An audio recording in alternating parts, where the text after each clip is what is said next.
New year టైంలో youth జాగ్రత్తగా ఉండాలని హెచ్చరించారు హైదరాబాద్ సిపి కొత్తకోట శ్రీనివాసరెడ్డి. రోడ్లపై ఓవరాక్షన్ చేస్తే చట్టపరమైన చర్యలు తప్పవని హెచ్చరించారు. కొత్త ఏడాదిలో కొత్త జోష్ ఉండటం సాధారణమేనన్న సిపి క్షణికావేశంలో తప్పులు చేయొద్దన్నారు.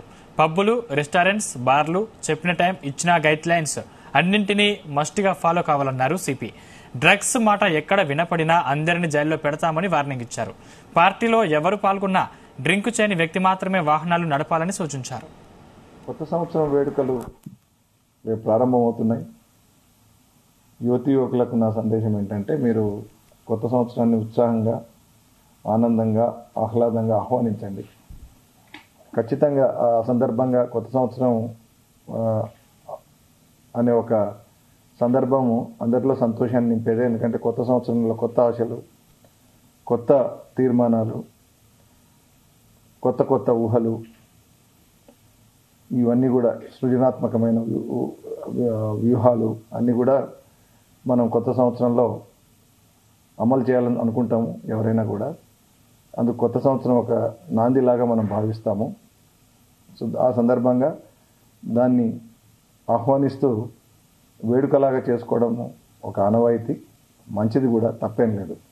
అయితే నా విజ్ఞప్తి ఏంటంటే, పరిమితులకు లోబడి పోలీస్ శాఖ చెప్పిన ఆంక్షలకు ఆ పరిమితుల్లోనే మీ ఆనందాన్ని జరుపుకుంటే, ఈ వేడుకలు జరుపుకుంటే అందరికీ సంతోషంగా ఉంటుందనేది నా సలహా, నా విజ్ఞప్తి. ఎవరైనా సరే ఈ పరిధులు దాటితే ఖచ్చితంగా చట్టపరమైన చర్యలు ఉంటాయి.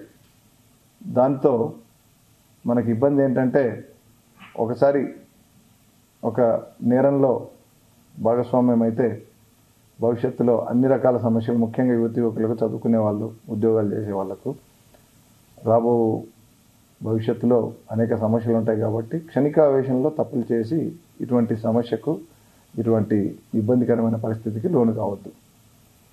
అట్లాగే pubs, restaurants and other event మేనేజర్స్కి ఆల్రెడీ మేము నోటిఫికేషన్ ఇచ్చాము. ఏ పరిమితులు ఉండాలి, దేనికి లోబడి అవి పనిచేయాలి.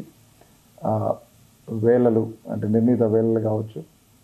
ఆ ఈవెంట్లో వాళ్ళు మ్యూజిక్ అది పెడితే దాంట్లో వచ్చే సౌండ్ ఎన్ని డెసిబెల్స్ ఉండాలి, పక్క వాళ్ళకు, కాలనీలో ఉండే వాళ్ళకి ఇబ్బంది జరగకుండా.